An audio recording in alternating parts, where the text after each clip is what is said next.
Si on savait qu'en fait notre réalité est réelle, notre matérialité tout autant, et que toute cette histoire de rêve ou de réalité illusoire n'est qu'une croyance, une illusion, qu'est-ce qui changerait dans notre vie? En fait, pas grand-chose, pour l'énorme majorité des gens, de l'humanité, parce que pour la plupart des gens, c'est déjà comme ça qu'ils voient le monde et leur vie. Ça prouverait juste que le fait que toutes ces histoires de religion, de spiritualité et de tout ce qui n'est pas matériellement et physiquement palpable, mesurable et vérifiable, ça n'existe pas.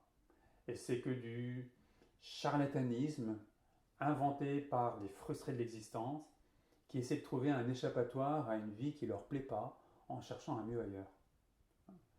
Si c'est ça, on aurait juste à faire comme on fait déjà. On aurait juste à vivre du mieux qu'on peut le temps qu'on a sur Terre et accepter que ce passage sur Terre ne soit qu'une création temporaire de la nature, avec une vie et une conscience temporaire qui arrivent avec l'apparition d'un cerveau et qui disparaît quand il meurt.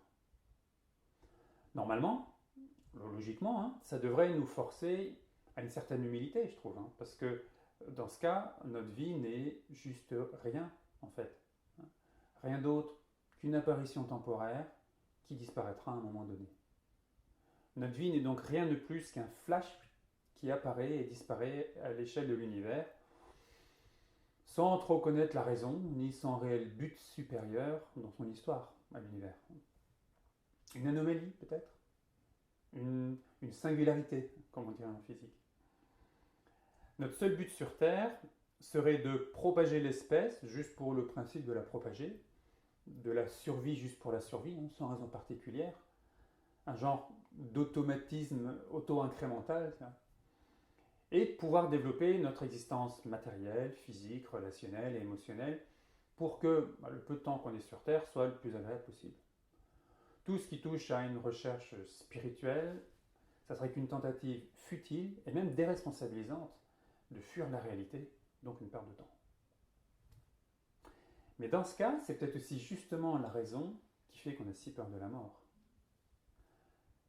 Si notre vie s'arrête à notre matérialité, à laquelle on s'identifie et on s'accroche de toutes nos forces, imaginez qu'un jour on n'existerait plus, on disparaîtra, ça se rapproche de l'insupportable, ça fait peur.